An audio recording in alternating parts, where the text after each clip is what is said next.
Assalamualaikum warahmatullahi wabarakatuh. Bismillah, alhamdulillah, wassalatu wassalamu ala rasulillah Sayyidina Muhammad ibni Abdillah wa ala alihi wa sahbihi wa man tabi'a sunnatahu wa jama'atah min yaumina hadha ila yaumil ba'thi wan nahdah. Bismillah. Qala Nabi sallallahu alaihi wasallam, sayati ala ummati zamanan yuhibbunal khams wa yansunal khams, minha yuhibbunad dunya wa yansunal akhirah, yuhibbunal hayah wa yansunal maut, yuhibbunal qusur wa yansunal kubur, yuhibbunal mal wa yansunal hisab, yuhibbunal khalqi wa yansunal khaliq. Nah, jadi kata Kanjeng Nabi Muhammad SAW, saya ti'ala ummati, akan datang kepada umatku zamanan, suatu zaman, yuhibbunal khoms, di mana mereka ini mencintai 5 hal, wa yansunal khoms, akan tapi melupakan 5 hal yang lainnya. Biasa manusia kalau udah suka sama yang baru, pasti yang lamanya ditinggalin terus dilupain dah. Nah, jadi apa aja? Ada 5 poin. Pertama, yuhibbunad dunya wa yansunal akhirah. Mereka mencintai dunianya, akan tetapi lupa terhadap akhiratnya. Poin kedua, yuhibbunal hayah wa yansunal maut. Mereka mencintai kehidupannya, akan tetapi mereka lupa terhadap kematiannya. Yang ketiga, yuhibbunal qusur wa yansunal kubur. Mereka mencintai istana, maksudnya nih bangunan-bangunan yang megah, akan tetapi mereka lupa terhadap kuburnya. Yang keempat, yuhibbunal mal wa yansunal hisab. Mereka mencintai harta-hartanya, akan tetapi mereka lupa bahwa setiap harta mereka pasti akan dihisab. Nah, yang terakhir, yuhibbunal khalqi wa yansunal khaliq. Mereka mencintai makhluk atau mencintai seseorang, akan tetapi lupa siapa penciptanya. Nah, dari 5 poin ini dapat digambarkan ke dalam 2 kisah. Kisah pertama nih kisahnya Qorun. Kisah Qorun ini menggambarkan poin 1 sampai 4. Jadi pada zaman Nabi Musa alaihissalam dulu hidup seorang yang miskin. Jadi dulu nih si Qorun nih miskin dan melarat hidupnya. Tapi sementara itu dia nih harus menghidupi anak-anak dan istrinya. Nah, akan tapi meskipun orangnya Qorun nih miskin dan melarat, dia nih orangnya rajin dan tekun beribadah dan juga suka bekerja keras untuk mendapatkan sesuatu. Dan juga si Qorun nih alhamdulillahnya diberikan kelebihan untuk memahami isi kitab Taurat nih. Jadi dia si Qorun cukup dikenal lah oleh Nabi Musa. Suatu saat si Qorun nih minta doa kepada Nabi Musa agar Nabi Musa ini berdoa supaya Qorun hidupnya nih jadikan orang yang kaya raya, makmur, sejahtera. Nah, singkat cerita, Qorun nih, nah doanya Nabi Musa dikabulkan oleh Allah. Qorun menjadi orang yang sangat kaya raya, hartanya nggak habis-habis, istananya megah, wah udah nggak terhitung lah apa hartanya. Nah, tapi kehidupan Qorun yang baru nih sangat merubah Qorun. Nah, Qorun ini berubah 180 derajat. Qorun jadi makin mencintai dunianya. Dia lupa terhadap akhiratnya. Dia nggak menyiapkan apa-apa lagi buat akhiratnya. Nah, kehidupan Qorun yang baru juga membuat Qorun ini makin mencintai kehidupan yang sekarang. Dia terlena akan kehidupan yang sekarang.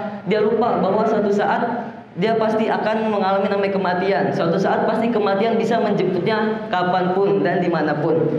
Nah, kehidupan Qorun yang baru juga nih membuat Qorun nih makin mencintai istananya. Istananya makin diperbagus. Dia fokus mempercantik istananya. Tapi dia lupa bahwasanya tempat peristirahatan dia yang terakhir bukan istananya, yaitu kubur.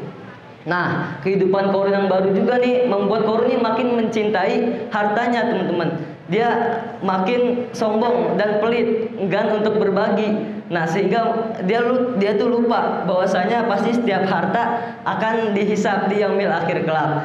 Nah, akhirnya karena kesombongan dan sifat pelitnya itu, Qorun ini diazab oleh Allah. Apa azabnya? seluruh harta kekayaannya termasuk istananya dan korunnya juga nih semua habis, semua hilang ditelan bumi.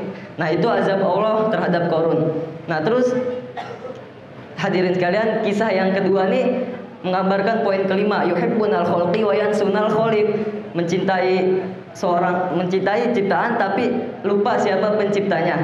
Digambarkan dalam kisahnya Laila Majnun, teman-teman. Dulu Alkisah ada seorang pemuda bernama Uwais. Uwais nih mencintai seorang gadis, siapa namanya? Namanya Laila. Nah, akan tetapi cintanya Uwais nih berlebihan, teman-teman. Cintanya berlebihan, effortnya berlebihan, sehingga dijuluki oleh orang-orang nih Majnun. Berarti nih gila atau tergila-gila. Nah, karena sifat gilanya Uwais dalam mencintai Laila ini membuat orang tuanya Laila tuh nggak merestui cintanya Uwais sama Laila. Jadilah Laila dijodohin sama orang lain. Akan tetapi setelah Laila dinikahkan oleh orang lain, ini nih nggak membuat Uwais nih nyerah gitu aja. Uwais malah makin menggila-gila, teman-teman. Kemanapun Uwais pergi, pasti yang dibayangkan Laila, pasti yang disebut-sebut Laila. Dia selalu membuat syair tentang Laila, teman-teman. Padahal kan rumus paling gampangnya, kalau ingin dapetin ciptaannya, maka dekati dulu penciptanya. Tapi Uwais nih enggak, teman-teman. Dia masih kekeh sama prinsip cintanya ini, teman-teman. Sehingga pada akhirnya Laila ini meninggal. Uwais nih masih sering mendatangi makamnya Laila. Terus masih sering udah duduk situ terus setiap hari berjam-jam gitu, sampai akhirnya Uwais sakit, terus kemudian ikut meninggal, teman-teman. Ini gambaran dari poin kelima tadi. Padahal kata Ali, jika kamu mencintai, kata Sayyidina Ali bin Abi Thalib, jika kamu mencintai seseorang, maka cintailah sekadarnya saja, karena bisa jadi orang itulah yang akan paling kamu benci. Dan sebaliknya, jika kamu benci kepada seseorang, maka bencilah sekadarnya saja, karena bisa jadi orang itulah yang akan paling kamu cintai.